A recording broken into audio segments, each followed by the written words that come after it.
আমরা বিশ্ববিদ্যালয় যখন পড়ি, ধরতে গেলে আমাদের রাজশাহী বিশ্ববিদ্যালয়ে যখন পড়ি, আমাদের প্রায় 67টা ডিপার্টমেন্ট আছে, কিন্তু আমাদের যে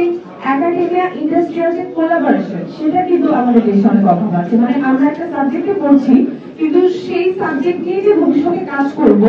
এরকম আমাদের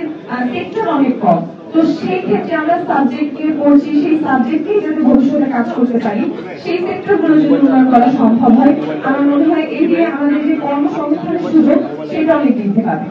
আর আমরা এইগুলো নিয়ে কাজ করার মধ্য দিয়ে আমরা যদি আমাদের স্কিল ডেভেলপমেন্টের জন্য বিশ্ববিদ্যালয়ের স্টুডেন্ট যারা, তাদের জন্য কিছু পার্ট টাইম জবের আয়োজন করতে পারি আমাদের ক্যাম্পাসের মধ্যে, on campus part time job, তাহলে আমাদের যে এক্সপিরিয়েন্সটা, সেটা আমরা করতে করতে সেখানে এক্সপিরিয়েন্সটা গ্যাদার হবে, এবং সেই অভিজ্ঞতাকে কাজে লাগিয়ে আমাদের সিভিটা আমি এনরিচ করে সেই ক্ষেত্রে আমরা ভবিষ্যতে কাজে লাগাতে পারবো। তো আমার মনে হয় এগুলো যদি আমরা ইনক্লুড করতে পারি, আমাদের